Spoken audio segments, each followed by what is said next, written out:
Welcome to CST Webinar Education and Training.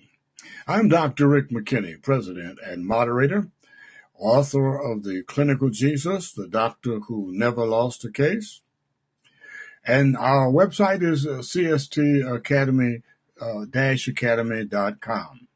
That's where you'll find all of our education and our training, and that's where this particular webinar will be available year-round. I always like to say up front that Jesus, the world's greatest healer, is the model for all CST programs. Again, welcome. We're reviewing Course 1, lesson by lesson. The name of Course 1 is Finding Personal Spiritual Healing. And in this lesson, we are giving you the opportunity to learn to heal yourself and through healing yourself, learn to heal others using cognitive spiritual therapy.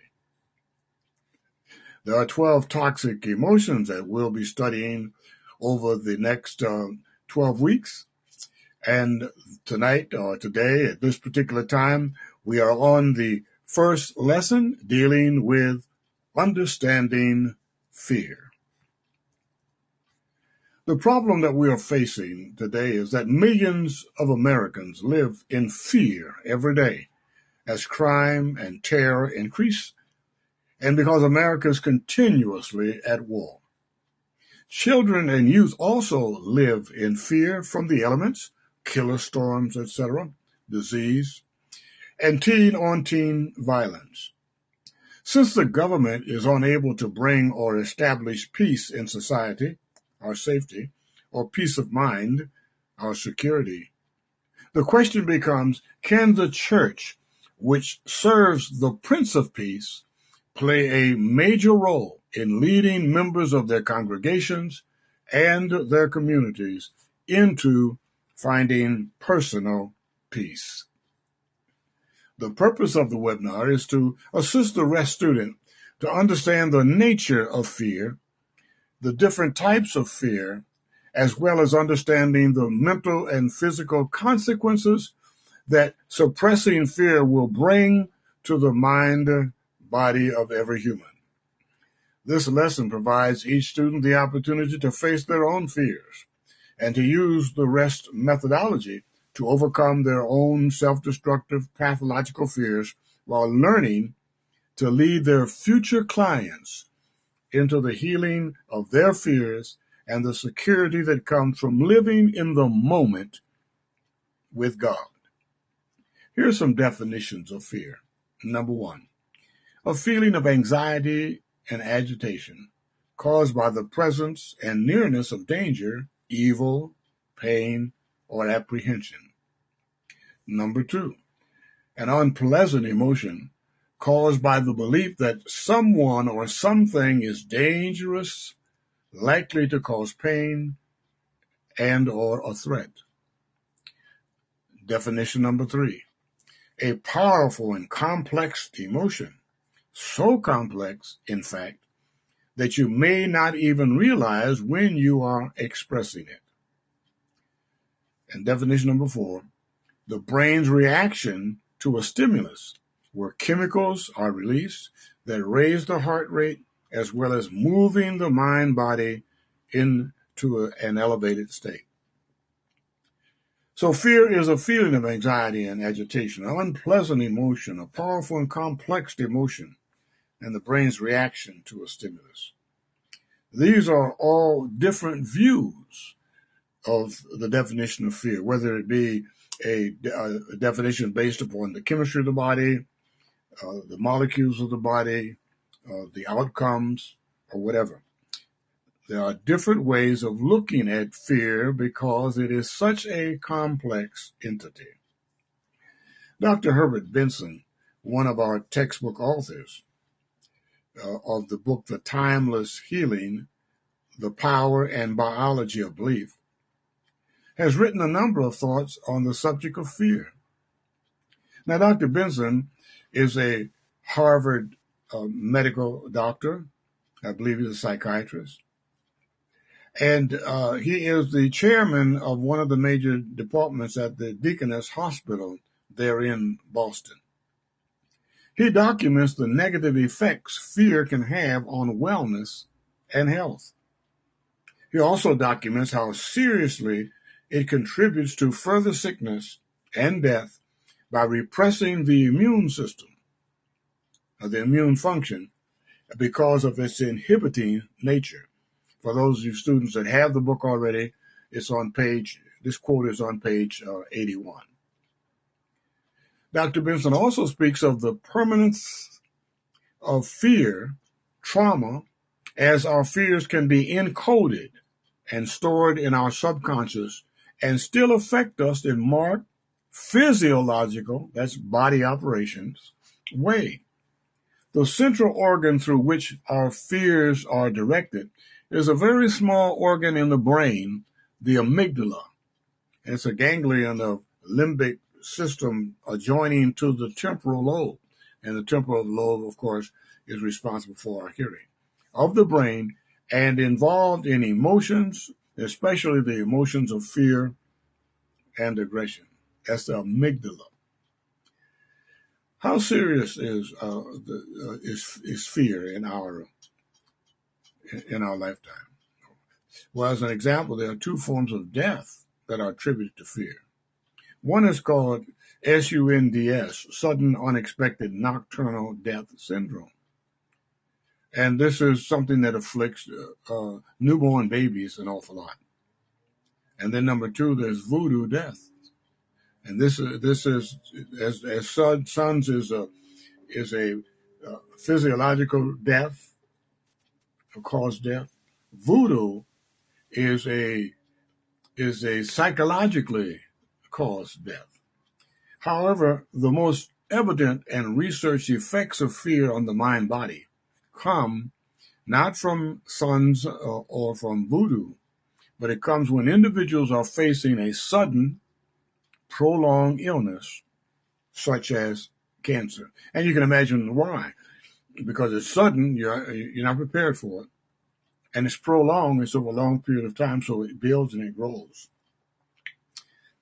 And I believe that all the fears that you have in your body now surface and all point to in one direction, with the thought that you might die from cancer. There are 3 new medical faith interventions that Dr. Benson has devised. And it is at this juncture where fear is that strong because someone has cancer that Dr. Benson injects 3 credible spiritual-based tools to mediate the devastating possibilities of fear. Now, these are injected along with the normal medical procedures, but he's found it necessary to strengthen the use of chemotherapy and some of the other procedures that are used with patients that have cancer by strengthening those interventions with what he calls first the faith factor. And he's building that on a science that says that whenever a person involves their faith in their illness, the immune system is enhanced. And then the relaxation therapy.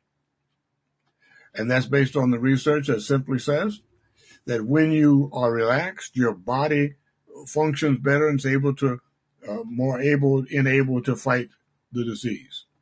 And then a term that he has coined called remembered wellness. And for you students that are just getting started, I'm not going to go too deeply into these 3 interventions that involve what we do. They are really non-medical interventions. These concepts, in conjunction with the standard medical interventions, become complementary medicine or holistic medicine, medical practice. So rest students who study how to implement these 3 interventions will learn how to on level number 2. So those of you that are watching this for the first time, you're not quite ready, but you need to know and understand what is coming. The rest healing procedure is what I want to discuss at this particular time. To understand and address an afflicted individual's fear from a therapeutic perspective, the rest counselor needs to understand and to learn and then to invoke 5 different steps. The first is called the ABCD model, which I will discuss in just a few moments. The second is that they are to ask the 3 healing questions, which by now you've been exposed to in the introduction to this course. And then to measure the results, to do the trace, erase, and replace procedure, which if properly done will restore self-esteem and restore the immune function. And then 5, apply the appropriate spiritual replacement thought to replace the self-destructive thought that is aiding and abetting a person's demise, whether it's emotional or physical. So what or who are you afraid of?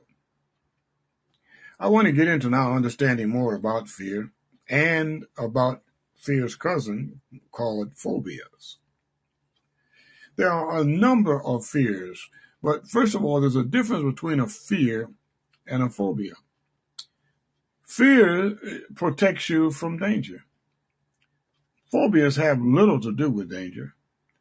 More than 19 million Americans have a phobia, an intense, irrational fear when they face a certain situation, activity, or an object. With a phobia, you may know your anxiety and fear are not warranted, but you can't help the feelings. And they become so intense, they virtually paralyze you. Well, what are some of these phobias? Well, there are 3 kinds. Hundreds of different phobias have been identified, including phobophobia, or a fear of phobias. But when talking about phobias, which are a kind of anxiety disorder, experts divide them into 3 categories. Agoraphobia, an intense anxiety or anxiousness in public places where an escape might be difficult. Social phobia, a fear and avoidance of social situations. And the third is specific phobia, an irrational fear of specific objects or situations. Agoraphobia, a fear of public places. Let's look at it just for a moment.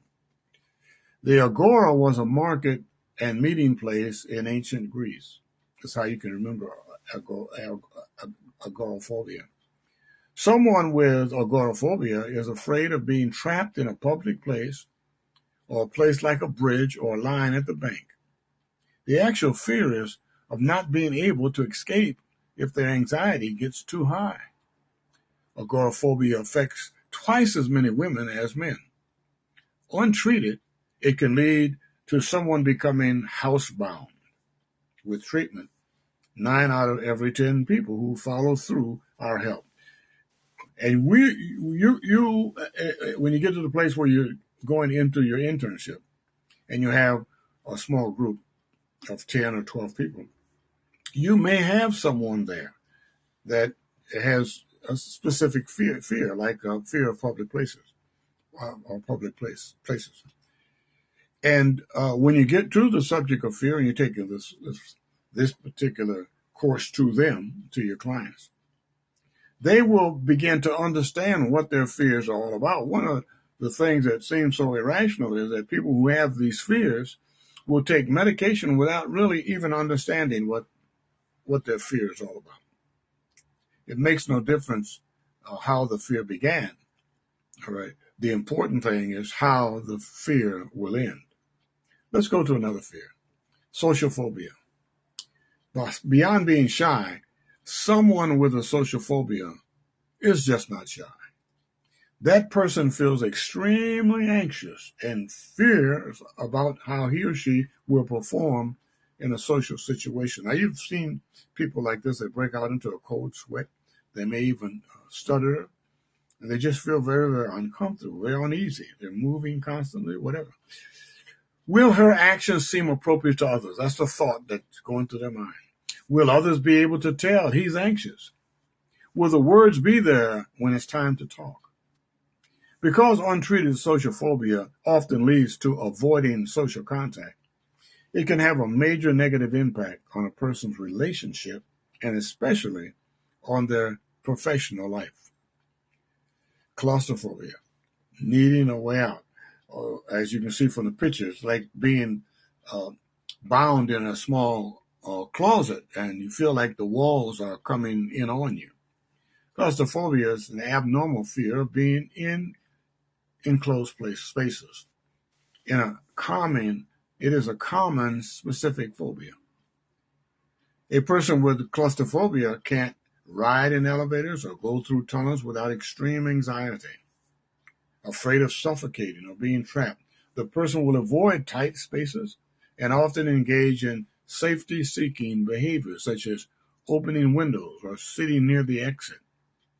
They may make the situation tolerable, but it doesn't relieve the fear that they have.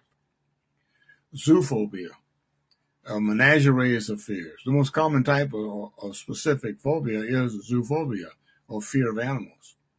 Zoophobia is actually a generic term that encompasses a group of phobias involving specific animals.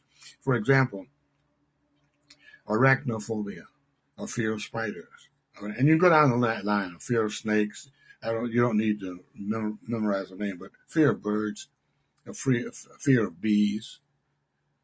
Such phobias often develop in childhood and sometimes go away as a child ages, but they can persist into adulthood. And you probably know some adults that are afraid of these type of insects or animals. Brontophobia, or fear of thunder. The Greek word bronte means thunder, and brontophobia means a fear of thunder. So even though people with brontophobia may realize thunder won't hurt them, they may refuse to go outside during a thunderstorm. They may even hide indoors by crouching behind a couch or waiting out the storm in a closet. An abnormal fear of both thunder and lightning is called astrophobia, a phobia shared by people and by animals.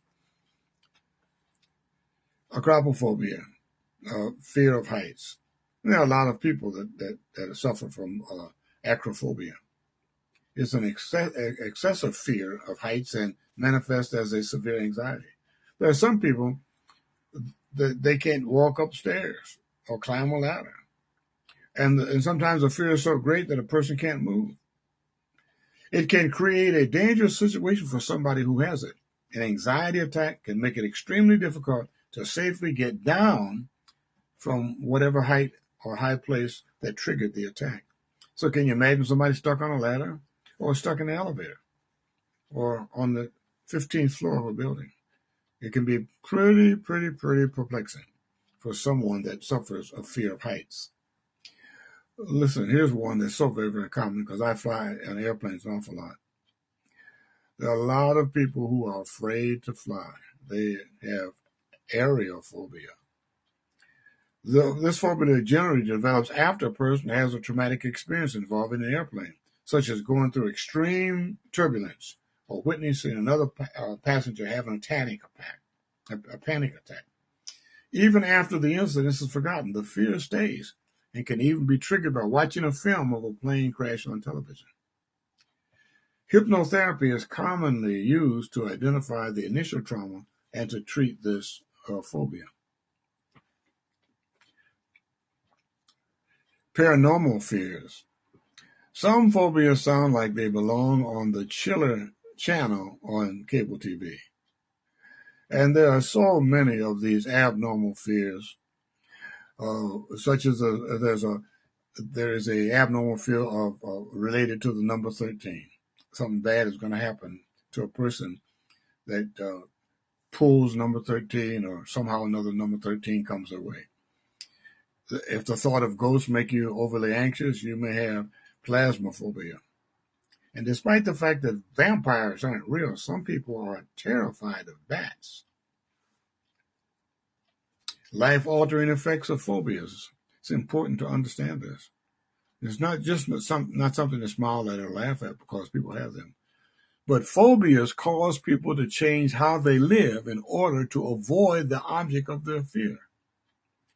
But their life is also affected by their attempts to conceal the phobia from others. Some people with phobias have problems with friends and families. They fail in school, they lose their job while they're struggling to cope. And you can imagine that someone that has a fear of bats, and they're living in an area where there's a lot of bats, would probably not go outside at night. And so their life is controlled by the bats or by whatever they are afraid of. Phobias and alcohol. Alcoholics can be up to 10 times more likely to suffer from a phobia than those who are not alcoholics. And phobic individuals can be twice as likely to be addicted to alcohol as those who have never been phobic. And I've remembered flying on flights with several people that they had to have a couple of drinks before the airplane took off, and a couple afterward also. There's a connection with the family. Although phobias can be influenced by culture and triggered by life events, they tend to run in families. Immediate family members of people with phobias are about 3 times more likely to have a phobia than those without a family history. So how do we treat phobias? Well, the term is called desensitization, and is a process of gradually exposing someone with a phobia to the circumstance that resembles what he fears. Over time, the fear lessens as the people builds confidence. This is also accompanied by talk therapy to help the person change how he or she thinks and develops new patterns of response to situations that might trigger the emotions associated with a phobia. The good news is that treatment helps 90% of people who follow through. Now, I was riding on the airplane at one particular time, and a lady sat down beside me, a very professional lady, and she was one of the people that ordered 3 drinks.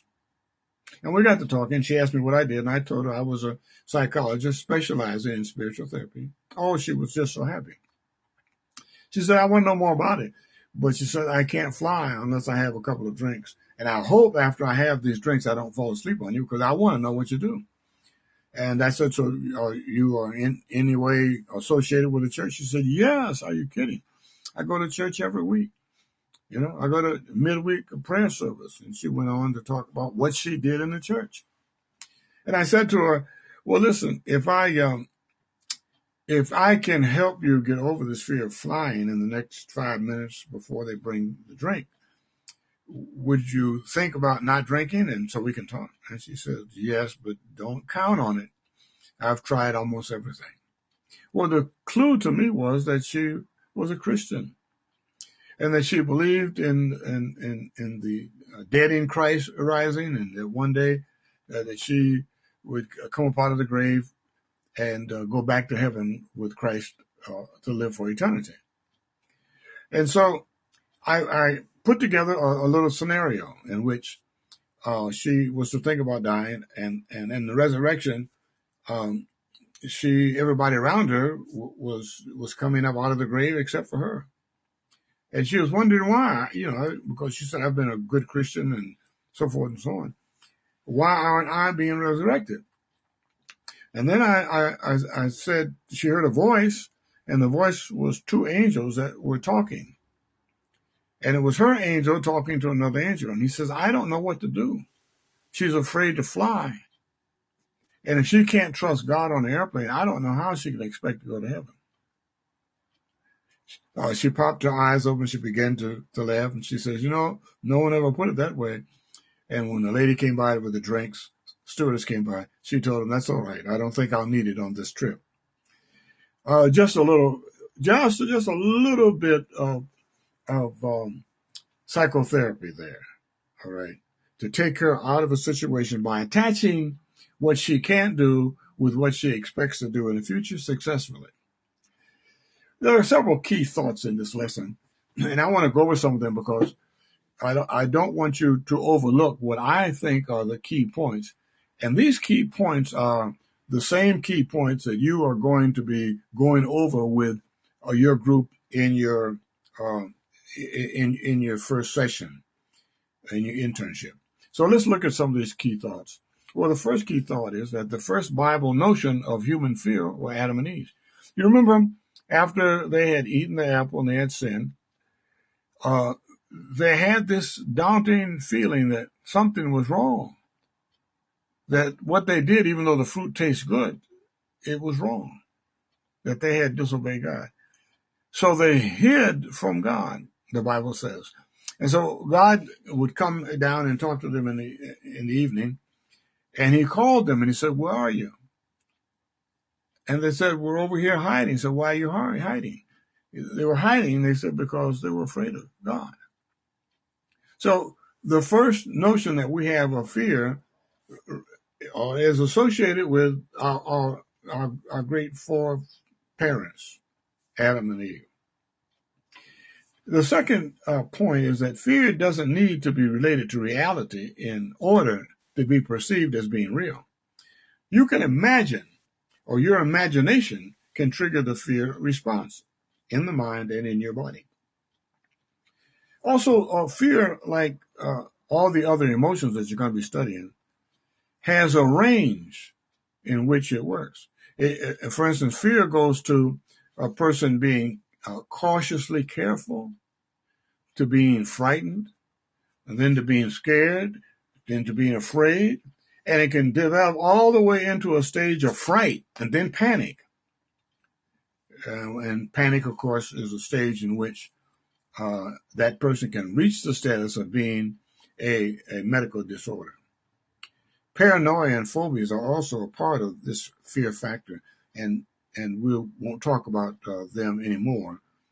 But later on, we will get into paranoia, especially when we start to talk about drugs. There are three types of fear. There are protective or survival fears. Now, these are fears where there's real danger is present, and these fears assist us to survive. For instance, the fear of snakes. All right. If you're normal, you're really afraid of snakes, especially poisonous snakes. But even if you're not afraid of poisonous snakes, you're afraid that they may catch you unaware. So you're going to be careful. Then there is destructive fear, fear which can be healed and or managed. All right. And why it's self-destructive is because you are responsible for that fear by the way you think. Then there are specific fears, which we've already talked about, where you're afraid of something specific. And even when there's no real danger, but there's a belief or an illusion of something which the majority of normal humans are not pathologically afraid of. Like, for instance, some people who are afraid of snakes, and that fear factor manifests itself even when they're watching a fear on television. So the average person who's afraid of snakes is not going to be afraid of snakes on television. All right.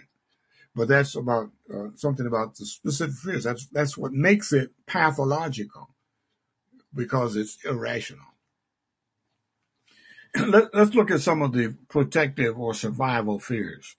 These fears are actually not pathological if they are real and based on real threats or dangers. Snakes, other malicious animals or poison-bearing insects, crime or criminal acts, the unknown.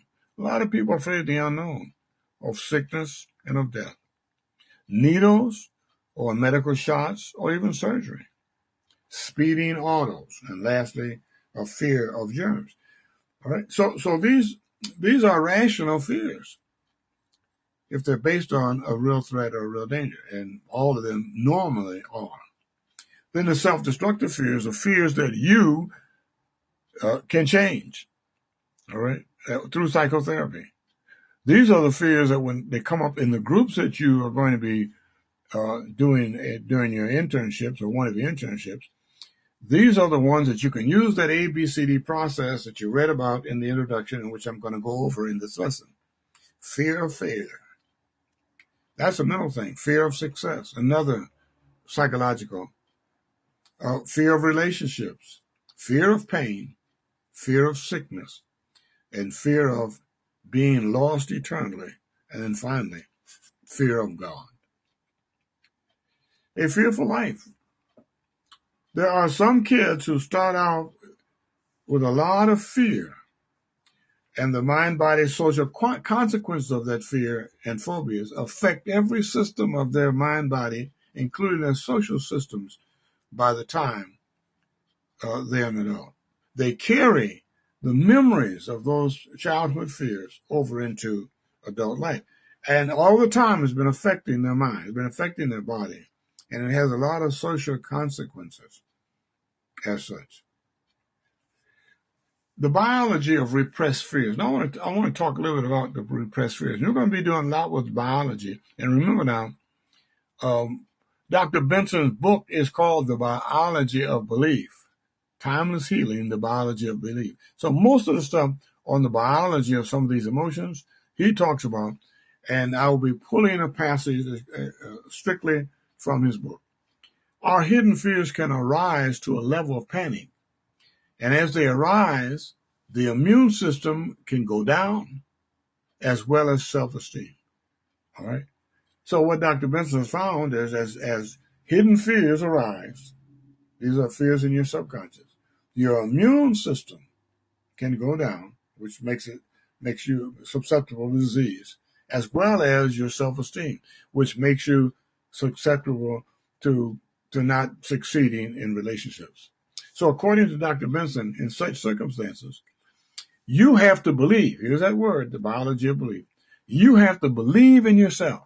You have to defeat not only your own fears, but those fears passed down to you over a lifetime of learning. And that's what I was talking about just a moment ago. There are some children that are raised in an atmosphere of fear, and their mind and body becomes encoded with those fears. And when they get to be adult, they may not be responsible for having the fears, but they are responsible for getting rid and overcoming those fears. So there are some people that you can look at them and you can tell that they have a lot of fear. Their eyes widen, their lips raise as in a surprise around something that they're afraid of. Their brows draw together, their lips stretch horizontally, and the breathing increases. A little later on, we were going to get into some of the biology and the changes that happen as a result of the elevation that takes place inside because of the fear. Standard medical interventions, or psychotropic prescription drugs are used for both fear and panic, and they are called benzodiazepines. And one of those benzodiazepines is used an awful lot. It's called Xanax. And you might have known of a relative or someone, even yourself, may have used the prescription drug called Xanax. Now, rest is holistic, and as such, we have holistic spiritual interventions. And as such, we are considered by the federal government in the domain of complementary medicine. We can take a person that's on medication, that's getting chemo or whatever, and by using our spiritual interventions, like the CST, Cognitive Spiritual Therapy in Groups, support groups is what we call them, TER, Trace, Erase, and Replace for Negative Thoughts. All of these are our faith-based techniques. But where we zero in as on the end product is what we call spiritual replacement thinking. And that is a form of cognitive spiritual therapy or cognitive behavioral therapy, whatever a person is using as cognitive, regardless of whether it's spiritual or behavioral or whatever. You have to have some type of replacement of negative thoughts, of self-defeating thoughts, etc. What we have found out is not just enough to zero in on the negative thought and to dispute the person as they do normally in cognitive therapy. But we believe, according to the teachings of Jesus and the practices of Jesus as a healer, that negative thought should be traced, erased, and then replaced. And what do you replace it with? You replace it with something that's stronger, a spiritual replacement thought. So again, with every lesson, you're going to be healing that particular emotion. Today we're talking about fear. You're going to be healing fear with the cognitive spiritual therapy, right? Some simple steps. Utilizing the ABCD process, deploying the trace, erase, and replace intervention, making the cognitive change with spiritual replacement thoughts. And over and over and over again, the criteria for your success is to find a spiritual replacement thought that's equal to and greater than the self-destructive thought. And it will work to replace it. And as you go on in your training, you will look at the biology of the brain and how that takes place. But right now, all we need for you to do during this lesson is just to remember the steps and to follow them very faithfully in every lesson. And you'll find yourself succeeding in changing your own life first, but you're getting the skills that you need to work with others. So the little chart up here actually explains the ABCD process. And this is so simple that we even teach it to children. I was the clinical director for the St. Jude's Ranch for Children. And I use this ABCD process. So those of you that are going to be working with children, we have beautiful colored cards. One says A different color says B, a different color says C, a different color says D. And underneath are these words. A is for activating event. And then the kids learn there are 3 things about the activating event. All right? You can't change it, etc., etc. B stands for belief. That's the second card. Now, not only your beliefs, but your thoughts about the activating event. C stands for your feelings or your consequential emotions about B, what you believe about the activating event. And D is the result of your behavior or what you do about how you feel, which is motivated by your belief about the activating event. So the ABC is a chain of events that takes place from something outside of you to what's inside of you, your beliefs and your emotions, to what you do as a result. And you have 2 options always. One is to repress your behavior. Like if you get angry, you repress it. All right? That's not always the best thing to do. Because if you get angry and you swing at somebody else, you hit them, you hurt them. But if you repress your anger, that the same amount of anger will hurt you inside in many, many different ways. And we'll talk about this. So cognitive therapy says this. If you change B, if you change that negative thought to a positive thought, C, your emotions will change, and D, your behaviors will change also. So you will find that with each lesson, you're going to have to, there's going to be a question at the end of each of the lessons where we have a question and answer sheet. At the very end, there's going to be a question that asks you. There are 3 questions that you learn to ask in the rest process. And the first one is, can you remember a time where, in this case, we're studying fear. Could you remember a time when you were had the greatest amount of fear of any other time in your life? And if so, on a scale from 0 to 10, with 10 being tremendous fear and 0 being none, where were you? Was it an 8, 9, 7? Where was it? And you have a person identify. In this case, you're doing the identifying first. You want to think in your mind, if 10 is as extreme as you can get, as much fear as you can get, how did I feel in this fearful situation? I must have been a 9. So you know where you're starting from, right? So this makes therapy a lot easier because you can use certain interventions, and we're talking about 4 of them right now, where you can, if you successfully help that person change their belief from a negative belief to a positive belief, just like the needle on a speedometer that's at 100, that needle in their mind will start going down. And if you take it down far enough, it will come within the range of 3 to 7, which is normal. And that's what we're shooting for. Okay. Now, I don't want to get too much into that because you get a little piece of it with every lesson that you take. And I don't want to give you too much. You get indigestion. This is your first lesson. But I just want to let you know what's coming. All right. Now, what is the body? What is the mind saying to the body? Remember now, the mind operates on 2 mediums, electricity and chemicals. Electricity represents the thoughts, and chemicals represents the emotions. So when you have negative cognitions or negative beliefs, we call those self-destructive thoughts, minus B's or SDT beliefs. And then there's a possibility of having related positive cognitions, spiritual replacement thoughts, positive B's, or SRT beliefs. The goal that you're going to find for yourself as you're trying to hear yourself is to find a positive cognition, a spiritual replacement thought that can take the place and wipe this negative stuff out of here. Okay. Now, the Word of God speaks through spiritual replacement thoughts, or SRTs, for fear, panic, and paranoia. Let me demonstrate how that works. All right. Here's Frances. Now, this was a real client of mine called Frances. That's not how she looked. I mean, she did look a little bit like that, but that's not her picture. All right. So she's got her hand up to her face and she's afraid. She's afraid, which is an emotion, but don't forget there are two letters before C. C is for emotions. Before she could put her hands up to her face and be afraid, she had to have a negative thought.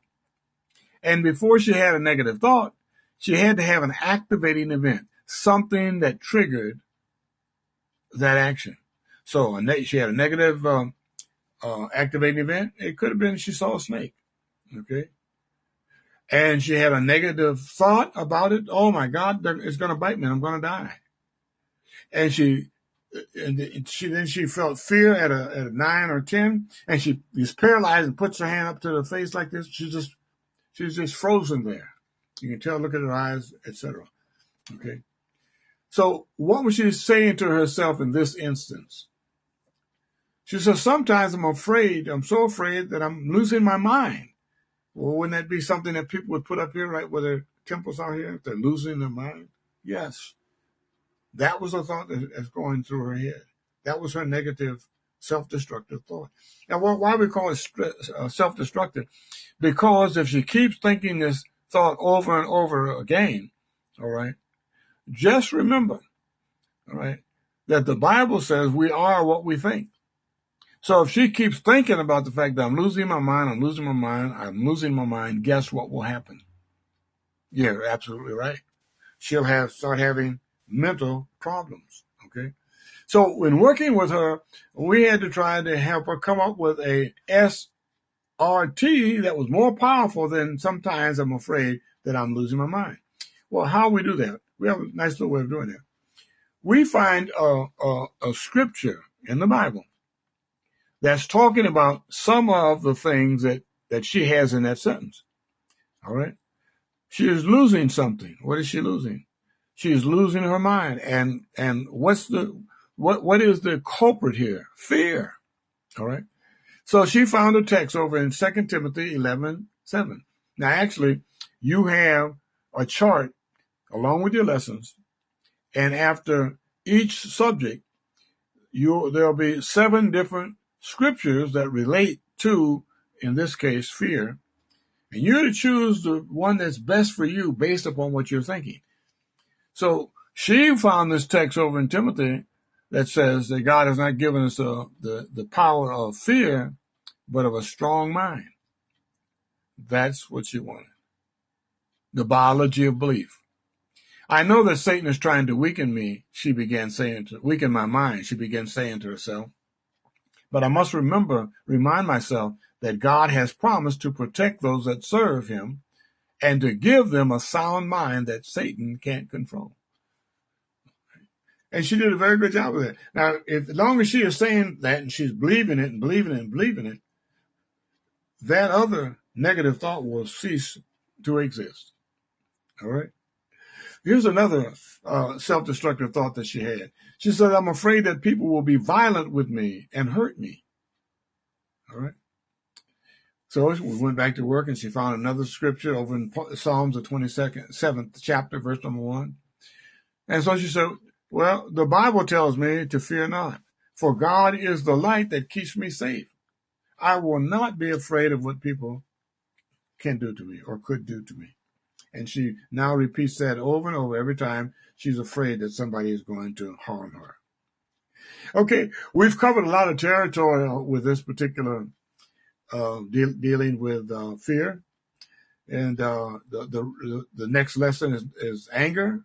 I'm sorry, it is stress, and you can complete your answer sheet online at www.cstacademy.com. And don't forget now, a copy of the notes of this webinar is in the library, along as with some supporting material, including some videos, so that you can become thoroughly saturated with the subject of fear. Some of the information that we got from the American Academy of Children and Adolescents Psychiatric Division, American Counseling Association, and we give them credit for it. God bless you for being with us today.